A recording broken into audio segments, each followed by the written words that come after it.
Assalamualaikum warahmatullahi wabarakatuh.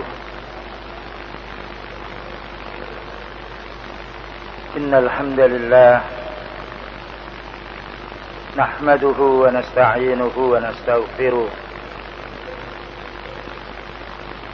wa na'udzu billahi min shururi anfusina wa sayyiati a'malina.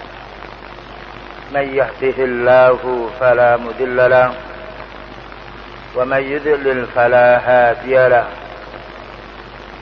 أشهد أن لا إله إلا الله وحده لا شريك له وأشهد أن محمدا عبده ورسوله قال الله تعالى يا أيها الذين آمنوا اتقوا الله حق تقاته ولا تموتن إلا وأنتم مسلمون فإن أصدق الحديث كتاب الله وخير الهدى هدى النبي صلى الله عليه وسلم وشر الأمور محدثاتها وكل محدثة بدعة وكل بدعة ضلالة وكل ضلالة في النار. Kaum muslimin wal muslimat, a'azzani wa a'azzakumullah. Kita masih melanjutkan pembahasan fitnah yang pernah muncul pada zaman sahabat radhiyallahu anhum, yaitu wafatnya beliau, yang mana para sahabat berpecah menjadi tiga. Namun alhamdulillah semuanya kembali kepada ilmu, maka akhirnya tidak ada satu huru hara dan juga kerusakan, semuanya kembali kepada sunnahnya Rasulullah sallallahu alaihi wasallam. Maka yang dapat kita ambil manfaat dari peristiwanya para sahabat ini, yaitu sebagaimana dikatakan oleh pensyarahnya, as-sam'u wa ta'atu liwulatil umur. Wajib mendengarkan dan mentaati kepada pemimpinnya. Wajib dan mendengarkan, mentaati kepada pemimpinnya. Maknanya pada saat itu orang yang dituakan setelah dia meninggal dunia adalah sahabat Abu Bakar radhiyallahu anhu. Maka ketika sahabat Abu Bakar radhiyallahu anhu pada masa beliau masih hidup, sering yaitu mewakili beliau untuk menjadi imam ketika beliau dalam keadaan udzur, dan juga sering menemani beliau di dalam safarnya, sehingga para sahabat memilihnya sahabat Abu Bakar radhiyallahu anhu untuk menjadi khalifah setelah Rasulullah sallallahu alaihi wasallam, dan itu adalah kesepakatan semua ulama sunnah. Maka sahabat Abu Bakar radhiyallahu anhu ketika memutuskan satu perkara, tidak satu pun para sahabat yang lain, sekalipun sahabat Umar orang yang dikagumi oleh para sahabat yang lainnya, namun ketika sahabat Abu Bakar radhiyallahu anhu menyampaikan masalah, maka semuanya tunduk mendengarkan dan juga mentaati apa yang disampaikan oleh sahabat Abu Bakar. Ketika sedang bergejolak tentang wafatnya beliau, maka beliau mengucapkan kalimat yang sangat indah. Barang siapa yang beribadah kepada Rasulullah sallallahu alaihi wasallam, ketahuilah beliau telah meninggal dunia. Dan barang siapa yang beribadah kepada Allah Subhanahu wa taala, maka Allah tidaklah meninggal dunia, maka Allah hidup dan selamanya hidup. Kalimat yang pendek kemudian disebutkan ayat inilah menjadi tunduknya semua para sahabat.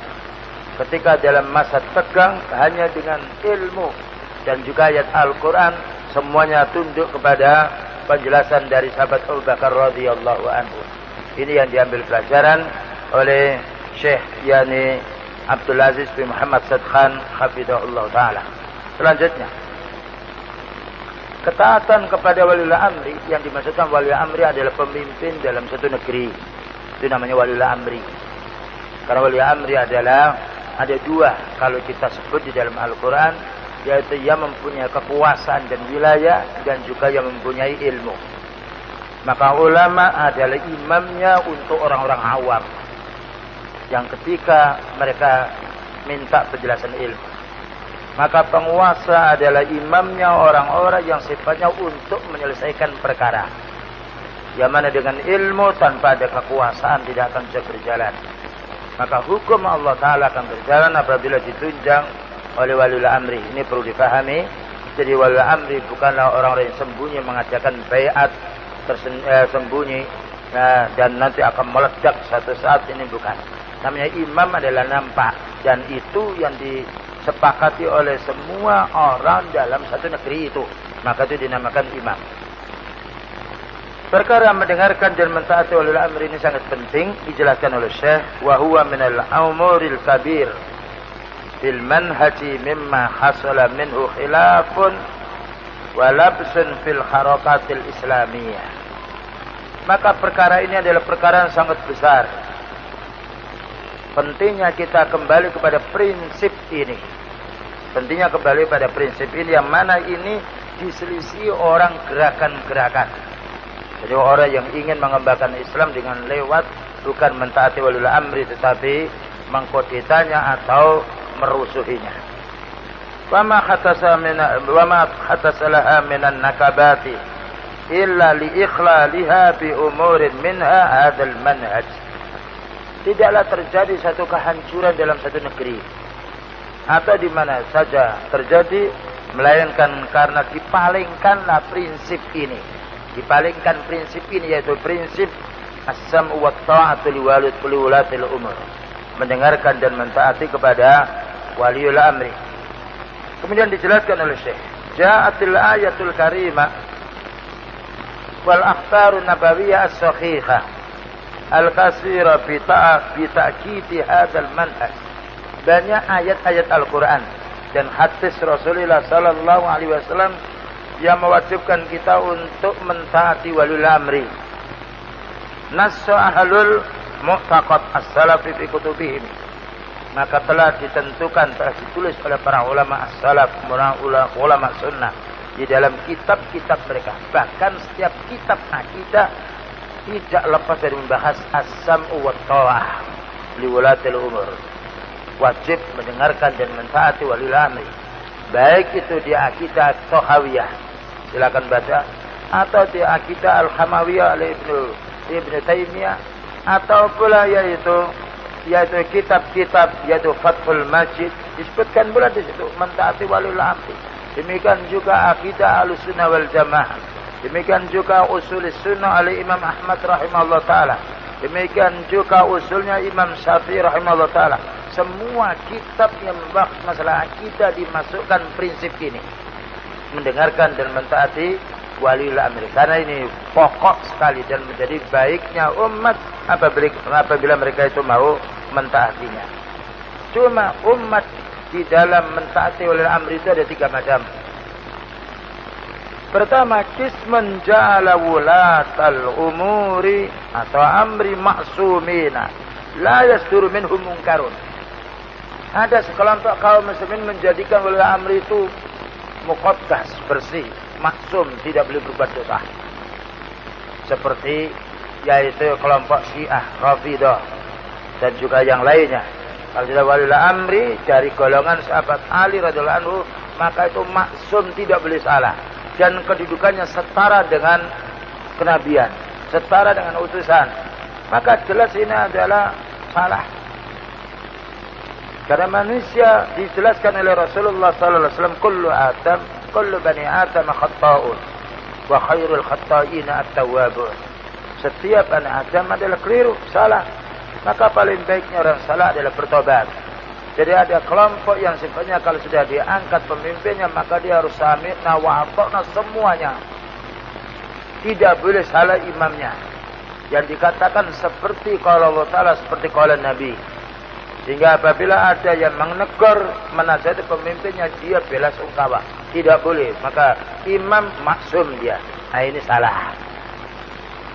Dan ini tidak benar. Karena yang maksum adalah para utusan Allah Ta'ala. Karena utusan Allah Ta'ala dasarnya wahyu. Sedangkan waliul amri kadangkala dia dasarnya wahyu, kadangkala tidak. Dan banyak hawa nafsunya yang muncul daripada yaitu kembali kepada wahyu. Maka kelompok yang pertamanya adalah keliru, yungkaru hatta nushahum hatta nasuhahum. Maka apabila dilihat kemungkaran, ya kita hendaknya menasihatinya. Yang nomor 2, wa qismun akhar yatasawwafu wa yatasaddaru wa yatatabba'u akhta'ahu. Ada kelompok yang lain yang mana menyikapi pemimpinnya, dicari-cari kesalahannya. Wa yatatabba'u akhta'ahum, dicari-cari kesalahannya, apa kesalahannya. Dan ini juga salah, tidak ada dalil kita harus mencari kesalahan. Mana dalilnya kita mencari kesalahan orang? Justru kalau kita melihat kesalahan orang, maka yang melihatlah yang menasihati. Yang melihat yang mengingkarinya. Jadi ada kelompok yang nomor 2 ini lain dengan kelompok yang pertama. Kelompok yang pertama menyucikan yaitu imamnya.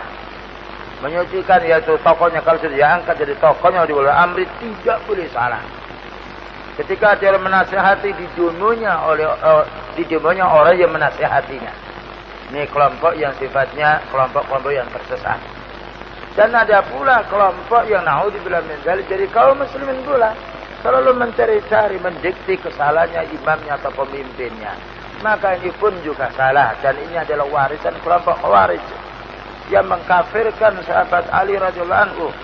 Padahal sahabat Ali radhiyallahu anhu adalah salah satu di antara 10 yang dijanjikan ya, oleh Nabi Muhammad SAW masuk di dalam surga. Bagaimana dikafirkannya? Maka para sahabat pada saat itu tidak mengkafirkan sahabat Abu Bakar radhiyallahu anhu, kecuali orang Syiah. Dan juga tidak mengkafirkan sahabat Umar, kecuali orang Rafidah. Tetapi sahabat Ali radhiyallahu anhu dikafirkan oleh kelompok Khawarij. Maka ini yang muncul pada zaman sekarang dengan beberapa macam nama dan juga macam bahasa. Maka kita hendaknya mewaspadai dari prinsip ini. Karena menurut Khawarij apabila kaum muslimin itu melakukan dosa besar dikatakan kafir. Jadi sekali pernah berbuat zina, kafir. Pernah berbuat mencuri, kafir. Dan tidak diampun kalau sudah kafir masuk neraka di neraka selamanya. Maka ini kelompok adalah Khawarij yang sangat bahaya. Yang mana selalu mencari-cari kesalahan imam. Dan dikafirkan pemimpin dalam dunia ini. Wa yashharu wa yushhiruha bainal mala. Dan ketika dijumpai kesalahan ini maka disebarkan di khalayak ramai. Disebarkan di masyarakat secara umum. Maka ini kelompok yang sifatnya tersesat. Kelompok yang berlawanan dengan yang pertama. Yang pertama tidak boleh keliru imamnya. Yang kedua dicari-cari kesalahannya. Lalu kelompok yang nomor 3. Wal manhajus sahih. Nah, sedangkan manhaj yang benar ma qarrarahu salaful ummah, yang ditetapkan oleh as-salaful ummah, yaitu para sahabat radhiyallahu anhum dan para ulama sesudahnya, anna lahumut ta'atu fi ta'atillah, bahwasanya wajib ditaati pemimpin itu ketika mengajak kita taat kepada Allah. Ya. Jadi ketika mengajak taat kepada Allah Ta'ala, taat kepada Rasulnya, ya, mengajak untuk berpuasa, mengajak untuk sholat Jum'ah, mengajak untuk sholat, mengajak untuk hari raya, maka ditaati karena ini adalah ketaatan kita kepada Allah Ta'ala. Dan juga mentaati perintah-perintahnya sekalipun tidak ada dalilnya dari Al-Quran. Tetapi perintah itu maslahah. Tetapi perintah itu kebaikan. Satu contoh umpamanya, dari walul amri menentukan bahwasanya ini lampu kuning tidak boleh dilewati. Atau persiapan ini lampu hijau boleh lalu. Ini lampu merah harus berhenti. Maka ditaati. Walaupun tidak ada contohnya dari nasnya Al-Quran, tidak ada nas Al-Quran lalu lintas. Tetapi yang ada adalah di dalam ayat yang lain, wala tufsidu fil ardi ba'da islahiha. Jangan kamu berbuat kerusakan di permukaan bumi yaitu setelah baiknya. Maka diaturnya lalu lintas itu untuk menghindari hal-hal yang menjadi musibah atau kecelakaan. Maka wajib ditaati dan tidak satupun dari kalangan para ulama yang menyelesaikannya. Termasuk Syekh Abdul Aziz bin Baz rahimahullah taala ketika ditanya dalam masalah ini, beliau adalah mufti Saudi Arabia yang beberapa tahun yang lalu telah meninggal dunia.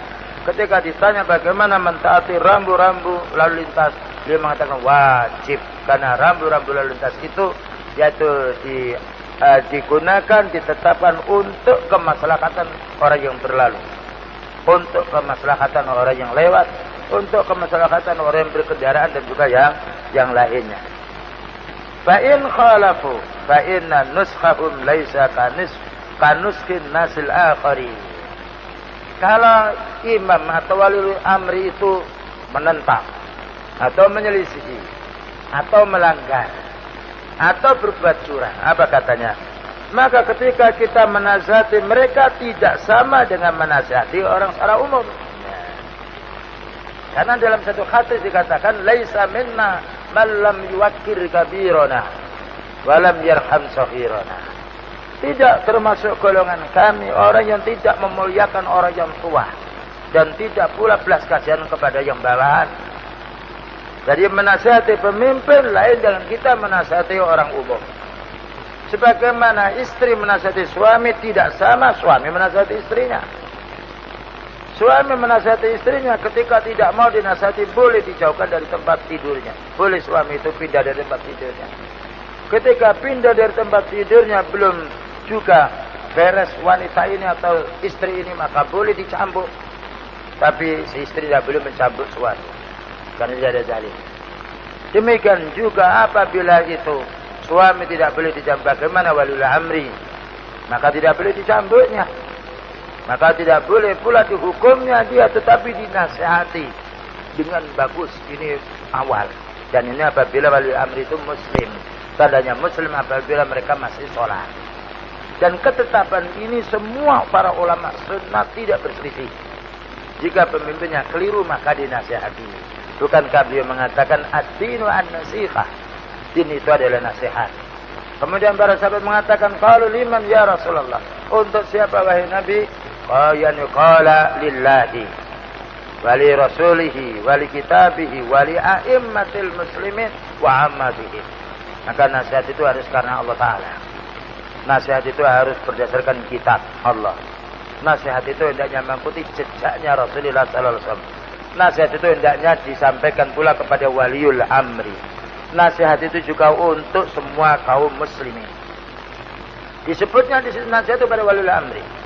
Namun nasihat itu pada waliul amri adalah nasihat yang lembut. Ya. Karena dia memiliki kedudukan. Sebagaimana Allah Ta'ala menyuruh, yaitu Nabi Musa dan Harun, disebutkan di dalam surat Thaha, faqula lahu qawlan layyina la'allahu yatadzakkaru aw yakhsha.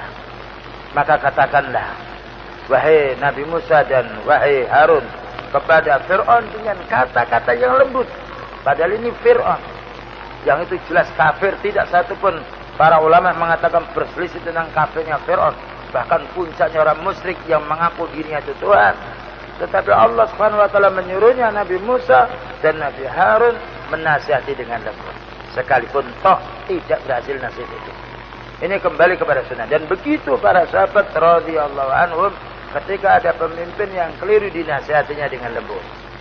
Sebagaimana yaitu Khalifah Umar radhiyallahu anhu ketika bersikeras siapa yang mengatakan Rasulullah SAW meninggal dunia, aku akan penggal lehernya. Maka sahabat Abu Bakar mengatakan, ijlis ya Umar, duduk dulu ya Umar. Ketika belum pula diterima oleh sahabat Umar, karena memang sahabat Umar belum tahu kalau beliau itu telah meninggal dunia, disampaikan dengan keterangan siapa yang beribadah kepada Rasulullah SAW maka telah meninggal dunia. Dan siapa yang beribadah kepada Allah maka Allah hidup tidak akan meninggal. Dari situlah tunduk menerima sahabat Umar radhiyallahu anhu. Dibawanya kepada ilmu, dibawanya kepada yaitu fitrahnya, dibawanya kepada akal yang sehat pula. Selanjutnya, mengapa kita menasihati pemimpin tidak sama dengan yang lainnya? Li'anna manzid latahum takhtalifu. Karena kedudukan mereka itu berbeda. Kedudukan mereka berbeda. Allah memerintahkan kita untuk mendengarkan dan mentaati ulil amri. Tapi Allah tidak memerintahkan kita untuk mendengarkan dan mentaati orang umum.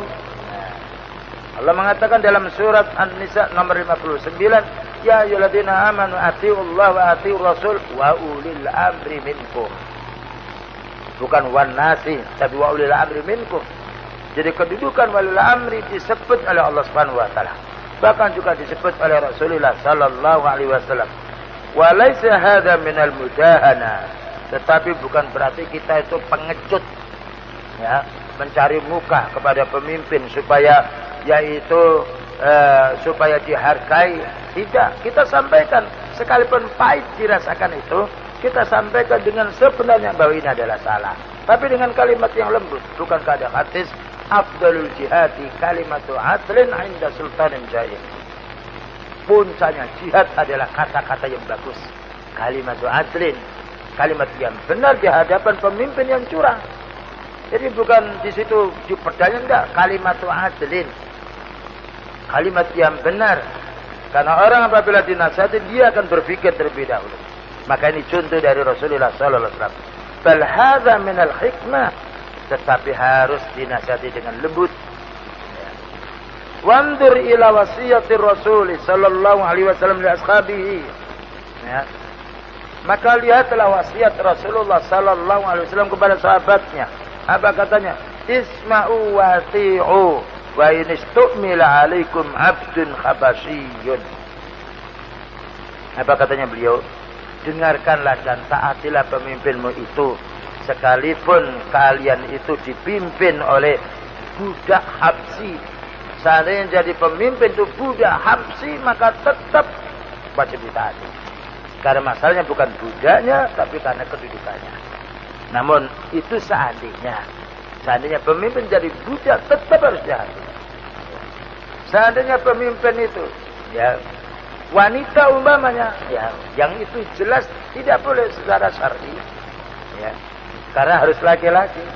Tetapi ketika tidak mungkin, tapi mereka yang maju umpamanya, apabila memerintahkan yang hak maka wajib dilaksanakan karena perintahnya, bukan karena pribadinya. Sebagaimana seadanya itu budak Habsyi, maka beliau mengatakan isma'u wa ati'u. Mungkin ada orang yang sifatnya bertanya, pemimpin dulu kan lain dengan sekarang. Pemimpin sekarang kan banyak curang, tidak tahu ini, tidak tahu itu. Baik, jawabannya bagaimana? Rasulullah sallallahu alaihi wasallam bersabda, yang hadis itu diriwayatkan oleh Imam Muslim, yaitu 6 halaman 20. Maka beliau mengatakan, yakunu ba'di a'immatun. Yakunu ba'di a'immatun. Akan ada setelah aku meninggal dunia ini, katanya beliau, para pemimpin. La yahtaduna bihidayah. Pemimpin itu tidak mau menggiring umatnya dengan petunjukku. Ya. Akan datang pemimpin mereka tidak peduli dengan sunnahku, tidak mau menunjukkan umat dengan petunjukku. Wala yastannuna bi sunnati, dan tidak pula menggiring umat dengan sunnahku. Ini juga jelas kan? Jadi akan datang yaitu nanti walil amri yang mana memimpin umat bukan dengan petunjuknya Rasulullah sallallahu alaihi wasallam. Wa yaqumu fihim rijal. Bahkan beliau mengatakan nanti akan ada orang-orang tertentu dalam pemimpin itu qulubuhum qulubus syayatin fi jismani insi. Hati mereka itu hati syaitan yang ada di dalam tubuh manusia. Nah, ini keterangan dari beliau, bukan dongengan atau cerita, tidak. Ini hati yang sahih, lihat dalam kitab Al-Imarah, ya, oleh Imam Muslim, kitab Al-Imarah. Maka hati ini ditulisnya. Lalu ketika sahabat Hudzaifah ibn al-Yaman mendengar keterangan dari Nabi ini sungguh sangat menyedihkan. Bagaimana ada pemimpin yang itu membawa manusia kepada petunjuk yang itu bukan petunjuknya Rasulullah SAW. Dan hatinya begitu kerasnya. Apa katanya? Ya Rasulullah, mada ta'muruni, kaifa asna'u in adraktu dhalika. Kaifa asna'u in adraktu dhalika. Wahai Rasulullah sallallahu alaihi wasallam, apa yang harus aku lakukan? Bagaimana sikap kami ketika saya menjumpai orang seperti ini? Jawabnya beliau, tasma'u wa tuti'u. Tasma'u wa tuti'u. Tetap kamu mendengarkan dan mentaati ketika memerintah yang baik. Jadi bukan semuanya. Karena ada hadis la ta'ata li makhluqin fi maksiatil khaliqi. Tidak boleh kita mentaati siapapun dari makhluk yang mengajak maksiat kepada Allah. Jadi walaupun hati seperti itu tidak menunjukkan kepada petunjuk yang bagus, tetapi satu saat memerintah kita yang baik, maka harus didengar dan ditaati. Karena satu saat orang yang jelek itu memerintah kita yang baik, bukankah syaitan memerintah Abu Hurairah radhiyallahu anhu supaya membaca ayat kursi? Syaitan itu menyuruh Abu Hurairah, "Hei Abu Hurairah, kalau hartamu supaya tidak dicuri makhluk yang halus malam hari, bacalah ayat kursi." Datanglah sahabat Abu Hurairah radhiyallahu anhu kepada Rasulullah sallallahu alaihi wasallam. Maka Rasulullah SAW menanya, apa yang kamu lakukan kepada tawananmu?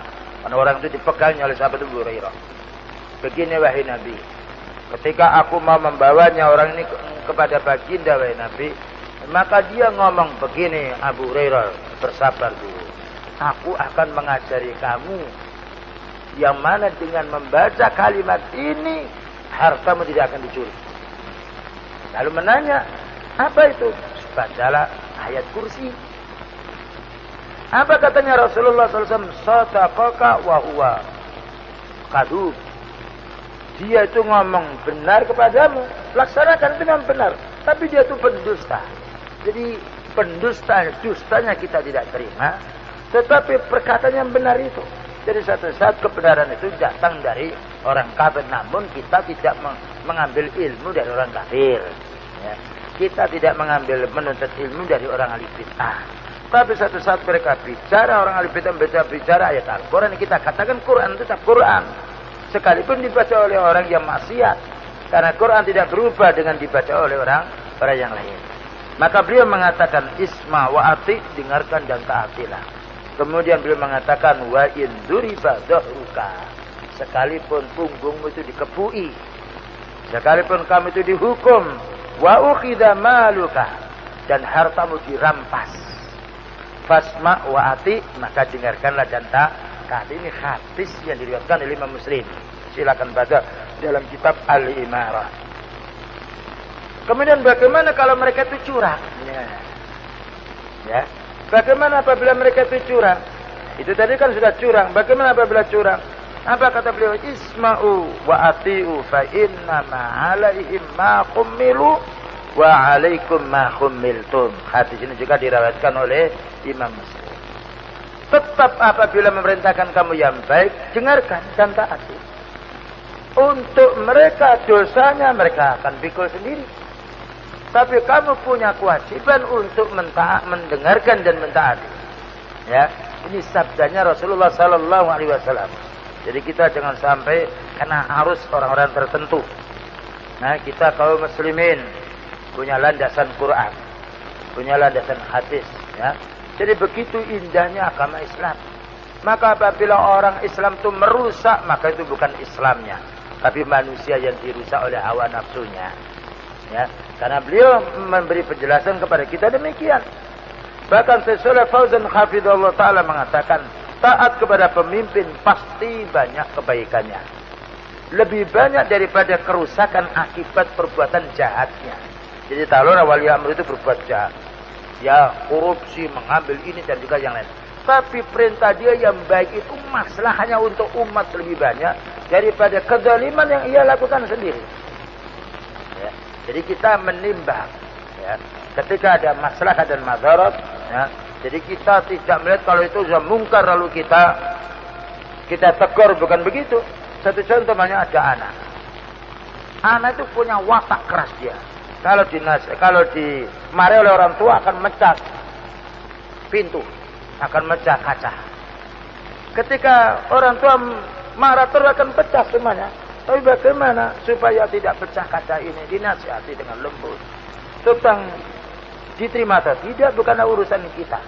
Sebagaimana Nabi Musa alaihissalam ketika menyampaikan dakwah kepada Fir'aun, tidaklah diterima oleh Fir'aun. Bahkan juga dimusuhi Nabi Musa alaihissalam. Tapi itu adalah prinsip yang harus kita pegang. Baik, selanjutnya. Contoh-contoh yang disampaikan oleh Syekh di sini diantaranya, walihada nara anna Anas bin Malik radhiyallahu anhu. Oleh karena itu kita melihat bahwasanya sahabat Anas bin Malik, sahabat Anas bin Malik adalah sahabat yang paling tua umurnya, meninggal dunia belakangan dan menjumpai fitnah. Wa huwa min afdali sahabah. Maka sahabat Anas bin Malik termasuk orang yang paling mulianya sahabat, karena pernah menjadi pelayannya beliau selama 10 tahun. Wal hajjaju qad tasallatu alaihim, sedangkan pemimpinnya namanya Hajjaj telah yaitu berbuat kerusakan. Sahabat dibunuhnya oleh Hajjaj. Bahkan juga Ka'bah itu sebagian batunya itu dipukuli dia karena marahnya. Yaqulu, apa katanya? Qad sallatu alaihim yatamassalu biqaulihi alaihi salatu wassalam. Yang mana Al-Hajjaj ini telah menguasai negeri itu dan berbuat curang dan monopoli. Sebagaimana beliau mengatakan satal qauna ba'di asaratan. Nanti akan datang pemimpin-pemimpin itu merebut dunia. Kamu hai rakyat tidak dapat bagian. Mereka akan monopoli, ini diatur. Jadi dia berkuasa penuh. Apa kata beliau seperti itu? Maka sahabat Anas bin Malik mengingat, oh iya ya. Inilah yang disampaikan oleh Rasulullah SAW sekarang.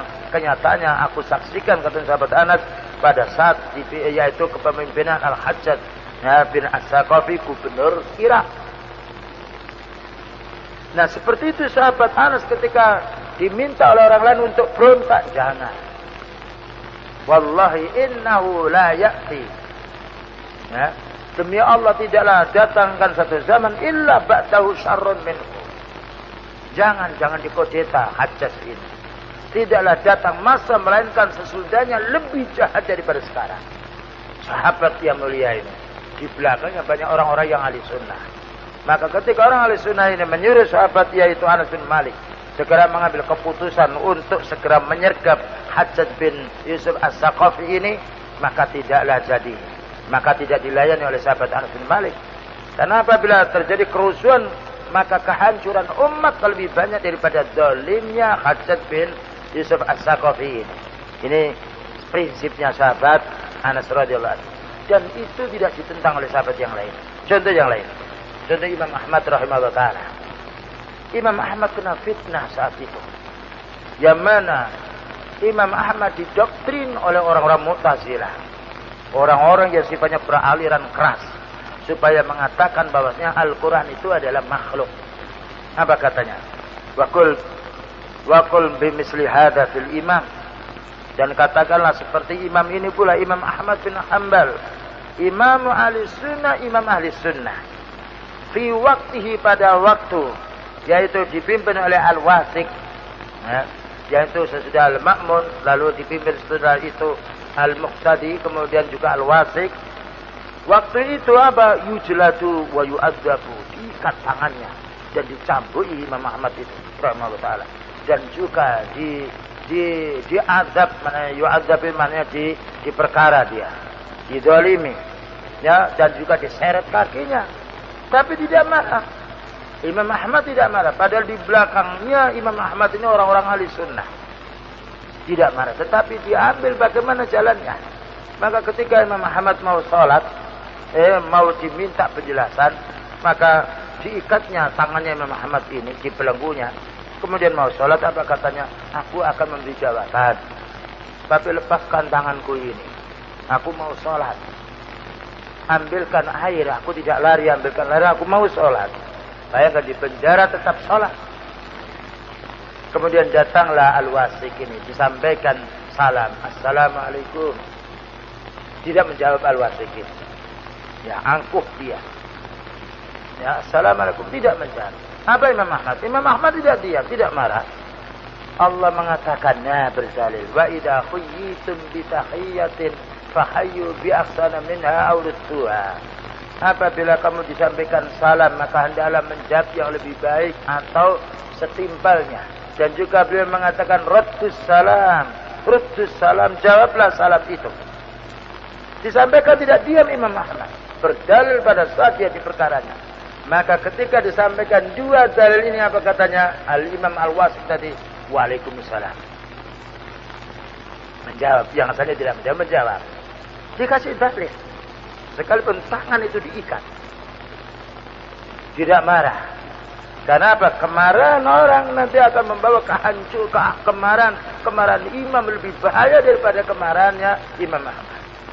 Bukan berarti Imam Ahmad tidak mengerti, paham. Tapi bagaimana meredahkan kemarahan imam ini? Setelah itu ditanya, bagaimana pendapatmu tentang Al-Quran? Tetap kamu punya prinsip bahwa Al-Quran itu wahyu kalamullah. Iya. Tunjukkan dalil kalau Al-Quran itu makhluk. Mana dalilnya dari Nabi? Tidak bisa menjawab. Mana dalilnya dari sahabat Abu Bakar? Tidak ada. Mana dalilnya dari sahabat Umar? Tidak ada. Mana dalilnya? Mana perkataan sahabat Utsman bin Affan kalau itu adalah yaitu Al-Quran itu makhluk? Tidak ada. Mana perkataan Ali bin Abi Thalib dibawanya pertama kepada sunnah beliau, kemudian juga sunnah para sahabatnya. Maka ketika pada saat itu tidak bisa menjawab, baik, ada dua pilihan. Bicara Imam Ahmad ini berdakwah di tengah penjara. Baik, ada dua pilihan. Apakah Rasulullah SAW mengatakan, apakah Rasulullah SAW mengerti, tahu bahwasanya Al-Quran itu makhluk, ataukah Rasulullah SAW tidak tahu? Ada dua pilihan supaya menjawab orang yang mengadili Imam Ahmad ini. Apakah Rasulullah SAW mengerti berkata bahwasanya Al-Quran itu makhluk, tapi beliau diam tidak menyampaikan, ataukah beliau itu tidak tahu? Ya. Apa katanya? Jawabannya, oh beliau tidak tahu. Tidak, beliau tidak tahu. Jika beliau tidak tahu, apakah layak kalian lebih tahu daripada Rasulullah SAW? Dia di dalam penjara. Apa layak kalian itu lebih tahu daripada Rasulullah SAW? Terjawab, oh ya dia tahu. Dia tahu.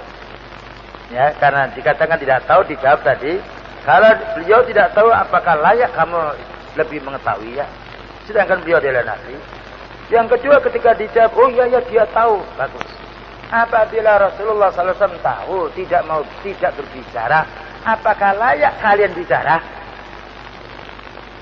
Dengan dua soal ini dan dijawab oleh Imam Ahmad, maka tidak bisa bertanya lagi, tidak bisa membantah lagi. Maka Al-Wasik yang dibalik kamarnya, istananya itu, dia tertawa menutup mulutnya dengan kainnya, lalu mengambil duit. Apa katanya?